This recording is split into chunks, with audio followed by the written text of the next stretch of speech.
صرف اور صرف 2.5 سال کا ویزا اور اس کے بعد سیٹلمنٹ بھی 5 سال کی بجائے 20 سال۔ اس کے علاوہ وزٹ ویزاز پر پابندی اور last but not least family reunification پہ بھی پابندی۔ بہت زیادہ نئی چینجز کا اعلان کیا ہے اسائلم ریفارمز کے نام سے یو کے گورنمنٹ نے۔ شبانہ محمود جو کہ ہوم سیکریٹری ہیں اور ابھی انہیں یہ عہدہ سنبھالے چند ویکس ہی ہوئے ہیں، انہوں نے ایک سخت امیگریشن پالیسی کا اعلان کیا ہے اسائلم سیکرز اور ریفیوجیز کے لیے۔ سب سے پہلے بات کی جائے ویزا ڈیوریشن کی، یعنی ایسے افراد جن کو پازیٹیو کیس میں ملتا ہے رزلٹ، یعنی ان کا ریفیوجیز یا پھر اسائلم سٹیٹس اپروو ہو جاتا ہے، تو انہیں 2.5 سال کا ویزا دیا جائے گا، 30 ماہ کا، اور ہر 30 ماہ بعد ان کی نئی اپلیکیشن ان کو سبمٹ کرنی پڑے گی، اور اس کو جو ہے وہ چیک بھی کیا جائے گا آیا وہ ابھی تک جو ہے وہ ریفیوجی سٹیٹس کے حامل رہ سکتے ہیں۔ We will do so by making refugee status temporary, not permanent. A grant of refugee status will last 2.5 years, not 5. It will be renewed only if it is impossible for a refugee to return home. نہیں، اگر ان کی countries safe کہلائی جا چکی ہوں گی اس وقت تک، تو انہیں اپنے ملک واپس جانا پڑے گا اور ان کا ویزا رینیو بھی نہیں ہوگا۔ ڈینش جو نیا ریفارمز ہیں اسائلم کی، اس کی بیس پہ یہ تمام رولز لاگو کیے جا رہے ہیں۔ ایون یو کے گورنمنٹ نے اپنے کچھ اسپیشلسٹس کو ڈنمارک بھیجا تھا کہ وہ ان کے نئے اسائلم سسٹم کو اسٹڈی بھی کریں تاکہ یو کے ان کو اپنے ملک میں امپلیمنٹ بھی کر سکے۔ اس کا مطلب ہے ایک بندہ ہے، اس نے اسائلم اپلیکیشن سبمٹ کی ہے اور اس کے بعد اس کی اسائلم اپلیکیشن پازیٹیو رزلٹ آیا ہے، پاس ہو گئی ہے، تو اس کو صرف 2.5 سال کا ویزا دیا جائے گا۔ اس کے بعد اگر وہ مسلسل اس ویزا پہ ایون رہتا بھی جا رہا ہے، یو کے میں رینیو کرواتا جا رہا ہے، تو اس کو permanent residence ILR indefinite leave to remain حاصل کرنے کے لیے 20 سال چاہیے ہوں گے۔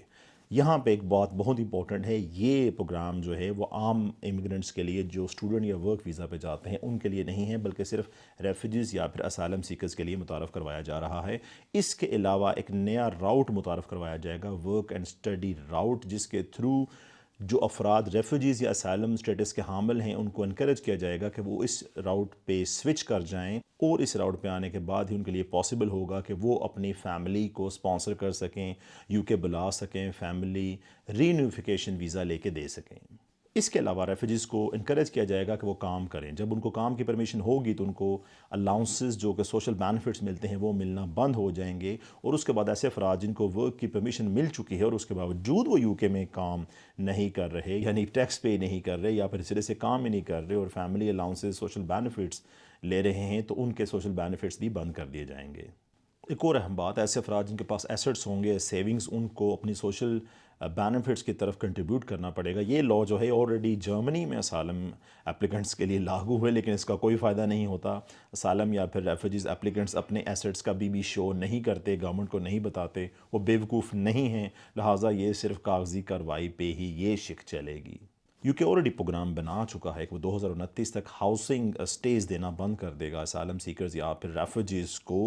اور اطلاعات کے مطابق 5.7 ملین پاؤنڈ ہر روز خرچہ آتا ہے ان افراد پہ جو یو کے نے ہوٹلز میں ٹھہرائے ہوئے ہیں جنہوں نے اسائلم یا پھر ریفیوجی سٹیٹس کے لیے اپلائی کیا ہوا ہے۔ ویزا بینز کا بھی اعلان کیا گیا ہے ٹورسٹ یا پھر بزنس کیٹیگریز کے لیے، وہ بھی ایسے ممالک کے لیے جو کہ ریپیٹریشن کے لیے تعاون نہیں کرتے۔ یہ شک اسپیشلی 3 ممالک کو تھریٹن کرنے کے لیے بھی بنائی گئی ہے، جس میں Namibia, democratic republic of Congo اور اس کے علاوہ انگولا شامل ہیں۔ یعنی اوورال ان کنٹریز کو پہلے ٹارگٹ کیا جا رہا ہے اور مزید آگے اس کا نیٹ بڑھایا جائے گا دوسری کنٹریز کی طرف، لیکن میری نظر میں اس کا کوئی خاص بینیفٹ نہیں ہوگا۔ یورپین یونین آلریڈی اس شک کو اپنائے ہوئے ہے، ریپیٹریشن کے مسائل جن ممالک سے ہیں وہاں پہ ویزا بین کی بات کی جا چکی ہے، لیکن ویزا ریشو کم کرنے کے بجائے اس سے زیادہ یہ ممالک کچھ بھی نہیں کر سکے، لہٰذا یہ بھی ایک طرح کی کاغذی کارروائی ہی لگ رہی ہے یہ شک بھی۔ اس کے علاوہ انکریزڈ ٹیکنالوجی استعمال کی جائے گی آرٹیفیشل انٹیلیجنس کی شکل میں، یعنی ایسے افراد جو کہ اپنے آپ کو انڈر 18 شو کرتے ہیں، ایج زیادہ ہوتی ہے، ان کے لیے مشکلات بڑھیں گی اور ان کے لیے اپنے آپ کو ثابت کرنا کہ وہ بچے ہی ہیں اب مشکل ہو جائے گا۔ جو عام افراد ہیں، امیگرنٹس ہیں جو کہ ورک یا اسٹڈی ویزا پہ جاتے ہیں، ان کے لیے اسٹل 10 سال کا راؤٹ جو متعارف کروایا گیا ہے وہی قابل عمل ہوگا۔ پالیسیز ماضی میں بھی آتی رہی ہیں۔ میری نظر میں جن جن ممالک کی پالیسی کو مستعار لیا گیا ہے، جیسے میں نے آپ کو بتایا ہے کہ ڈینش پالیسی کو مستعار لیا گیا ہے 2.5 سال ویزا لاء کے لیے، 20 سال کی پی آر جو ڈیوریشن ہے وہ تو اپنے تئیں یو کے نے بنائی ہے، لیکن اس کے علاوہ جو ایسٹس کی چھان بین ہے، سوشل بینیفٹس کی طرف کنٹریبیوشن ہے ایسٹس یا سیونگ ہونے کی وجہ سے، وہ جرمنی سے مستعار لی گئی، یا پھر ویزا بینز متعارف کروانے کا سلسلہ یورپین یونین یا پھر ٹرمپ انتظامیہ کی طرف سے جو نئے لاز متعارف کروائے گئے اس سے مستعار لیا گیا ہے۔ اور ان تمام ممالک میں یہ کوئی بھی پالیسی پراپرلی استعمال اس طرح سے مکمل طور پہ نہیں ہو سکی اور سکسیس بھی نہیں حاصل کی جا سکی۔ ویسے بھی یو کے میں